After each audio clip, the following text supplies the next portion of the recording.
For the best prices and service on Pokemon TCG singles and products, check out ccgcastle.com and use promo code Evolutionaries-5 for 5% off your next order. What's going on, Pokemon fans? I'm Professor K for the Pokemon Evolutionaries, and welcome to another Deck Tech Thursday. This will be the final 2 weeks of standard format decks that are from the old format. We're going to focus on post-rotation starting after N's deck profile, which will be coming up next Thursday, a week from today. We're going to focus more on the Burning Shadows and, Breakthrough to Burning Shadows format. So this will be the final week that you guys see the rotation that you guys are used to of Primal Clash on. So, with that being said, we're going to be profiling Volcanion. This is a very, like, I'm talking one card off close list to what Ryan Sablehouse, my teammate, representing Team CCG Castle, took to a #1 seed in the North American International Championships back in Indianapolis. He went, I think it was 8-0-1, I believe was the record, all the way through to become the #1 seed going into it. He did not win the event, but did finish very high up. So a big shout out to Ryan Sablehouse for that finish, and we're going to be profiling his deck one card different, only because it's a personal preference. That's literally the only card that's going to be different. But I figured we'd go ahead and do that here to close out the week. This whole format in general, going into the Anam Open, and then we're just going to focus on the new format going forward after we take probably a week or two off from deck techs to focus on the new set. So next week we're going to have another deck profile, and then after that we might take a week or two off like we always do for new sets. So be prepared for that. With that being said, let's go ahead and kick things off here. Our deck is going to be, of course, Volcanion, as I mentioned. So we're going to start things off here with the baby of Volcanion. This is the Volcanion from Steam Siege. It's got 2 attacks, Power Heater and Steam Artillery. This is your biggest energy accelerator, 130 HP. Power Heater does 20 damage, and you choose 2 of your benched Pokemon, attach a Fire Energy card from your discard pile to each of those Pokemon. So with Volcanion EX, obviously you're going to be tossing out Fire Energy. Ultra Ball, you can toss out Fire Energy. Sycamore, you can toss out Fire Energy. This will help you set up your board with doing just a little bit of damage, and if you steam up twice, you're doing 80 damage for a single Fire Energy, so that's pretty darn good. Steam Artillery is kind of a last-ditch move. 100 damage for 3 isn't that great, but if you have to do it, I guess you can. I think Ryan actually played 4 of these. I'm choosing to run 3, just personal preference, for 1 more card of consistency. Next up, we've got 3 copies of Volcanion EX, strictly for... well, not strictly, but for the most part, this is just for steam up. Once during your turn before you attack, you may discard a Fire Energy from your hand. If you do, your basic fire Pokemon's attack to do 30 more damage to your opponent's active. You can also use Volcanic Heat. The only downside is that it can't attack during your next turn, so you have to have a way to retreat pretty easily, or if you can just toss out the energy, you can do that too. There's a lot of options with this deck that you can do. 180 HP. This is also a fire and water type Pokemon, so that's something to keep in mind for weakness on other Pokemon that are weak to water or fire, I should say. Also, the newest additions to this deck are going to be 2 copies of Turtonator GX. The main reason why you're going to want to use this card is for Shell Trap. 20 damage for a double colorless energy, 2 fire in this case. During your opponent's next turn, if this Pokemon is damaged by an attack, put 8 damage counters on the attacking Pokemon. So you're dealing 20, and they're taking 80 more if they hit you. And if you steam up, you're doing 30 more damage for each one. So you could do 20, you could do 50, you could do 80, you can even do 110 total damage. If you have a Fighting Fury Belt on it, it actually will do even 10 more than that. Also, Bright Flame is a good attack. 3 energy, 2 fire, 1 colorless, does 160 damage, and you have to discard 2 fire energy. In a deck like this, it doesn't really hurt so much to have to discard that fire energy.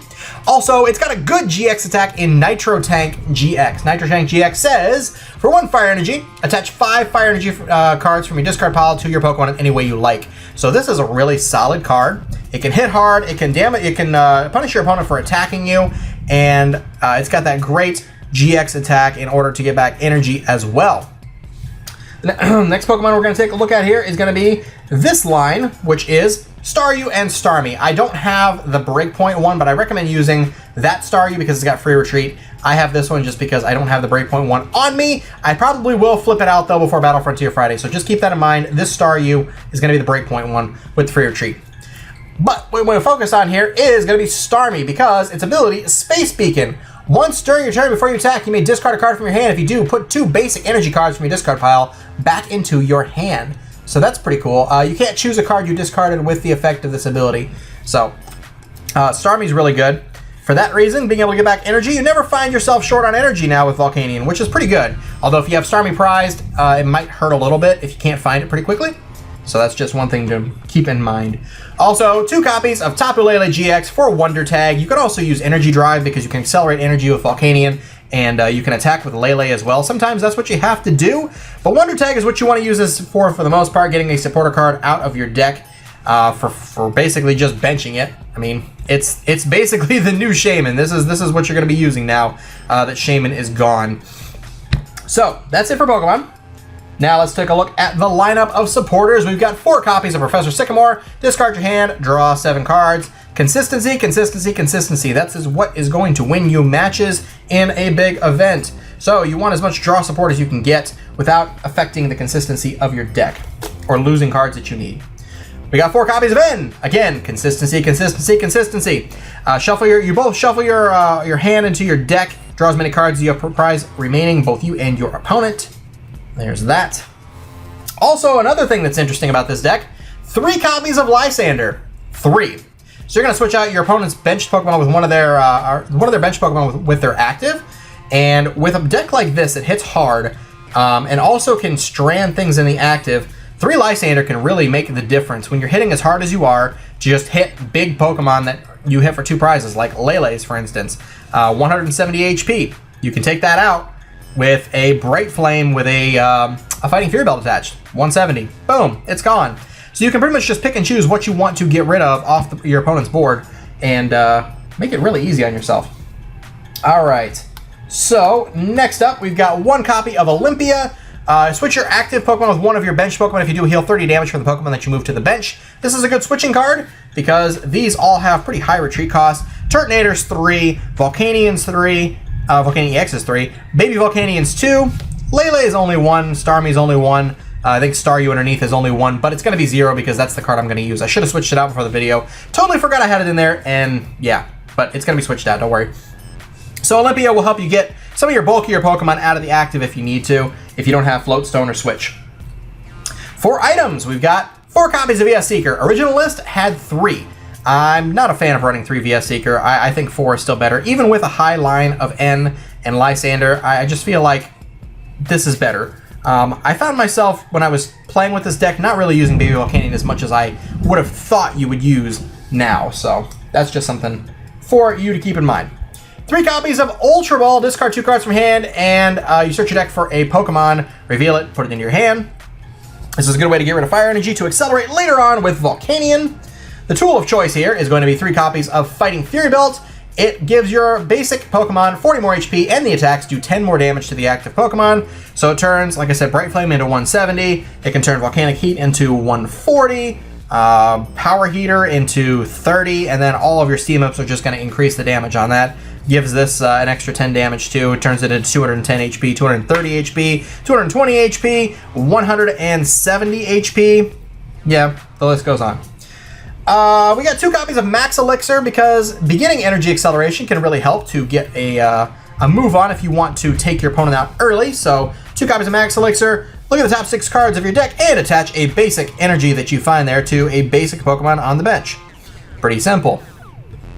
Also, 2 copies of Field Blower. Choose 2 in any combination of Pokemon tool cards and stadium cards in play and discard them, whether that be yours or your opponent's. So that's pretty solid, especially in the days of Garbodor not being a thing anymore thanks to this. Not as much anyway. It still is around, but Garb's not as big of a threat for Volcanion now that we have Field Blower. 2 copies of Switch. Yes, these are legal copies of Switch. Any copy of Switch is legal. These just happen to be old printings. But yes, these are 2 copies of Switch. Again, get out of the active position. Big, heavy retreat costs. Don't want to use our energy. Let's just switch it, or we can use Float Stones. Anything you attach this to gives it free retreat. We also have 1 copy of Rescue Stretcher. We can shuffle in 3 Pokemon from our discard pile, or we can take 1 out of the discard pile and put it right into our hand. And finally, our Stadium of Choice. It's pretty obvious because there are 5 different Pokemon you can search with this. 3 copies of Brooklet Hill. Once during each player's turn, that player may search their deck for a basic water or basic fighting Pokemon and put it onto their bench. Shuffle your deck afterward. So this is going to get you Volcanion EXs pretty darn quickly. This is going to get you your Staryu pretty darn quickly. It's obviously not going to do anything for your Starmie, so there's technically 4 Pokemon you could search, actually, now that I think about it. But you can get your Volcanions and your Staryu with Brooklyn Hill, not to mention allows you to search your deck just to see what happens to be in there pretty much every turn that you want to. Last but not least, Fire Energy. 1, 2, 3, 4, 5, 6, 7, 8, 9, 10, 11, 12, 13, 14 Fire Energy. This is a very high energy deck, and for good reason. It takes a lot of energy to retreat, takes a lot of energy to attack, and also we got to make sure that we have as much energy available to us as possible in order to make this work. So 14 Fire Energy, pretty high, but obviously it works if it took Ryan to a #1 seed, with the only difference being 1 more Volcanion, 1 less VS Seeker at the North American International Championships. So anyways, guys, this is the deck. This is the way that it's being built at the moment. Of course, Burning Shadows will change this quite a bit. We are going to be losing VS Seeker, and we're going to be losing Lysanders, which will become Guzmas, which is really, really good, actually. Other than that, everything else, I do believe, actually stays. So this deck does not lose much of anything at all. As a matter of fact, it's probably going to become one of the stronger decks in the format. Gardevoir, I think, is the only issue for this deck. I don't think it can take on Gardevoir very well. But it doesn't lose much, so that's a good thing. Anyways, guys, that's going to do it for today. Hopefully you guys enjoyed this deck profile. Do with it what you will. This is just kind of like an idea of what you can do for Volcanion, at least until rotation happens, officially at the end of August or beginning of September. I can never remember if it's September 1st or... It's usually around September 1st. But we're going to focus on those kinds of decks a little bit later on. Probably we'll update this deck at some point for Burning Shadows and Breakthrough 2 Burning Shadows, I should say. But if you guys enjoyed the video, be sure to hit that like button, comment down below, subscribe for more TCG content, and don't forget to check out N's deck profile next Thursday to see what we are going to be facing against here with this Volcanion Turtonator deck. And then Battle Frontier Friday will commence the day afterwards, so stay tuned for that. And that is going to do it for today, guys. Hopefully you guys enjoyed. We will see you tomorrow with a very, very epic video if all goes well. I won't know until tomorrow, though. So I won't know until tomorrow after the day of today filming. Yeah, okay, today's Wednesday. I won't know until Thursday. So I won't know until the time you guys are seeing this video whether or not it's going to happen, but Friday should be an epic day, so make sure you guys stay tuned for that. Look forward to it, 4 p.m. Eastern Standard Time, and we will see you guys there. I'm Professor K for the Pokemon Evolutionaries. You all take care. Have a great day.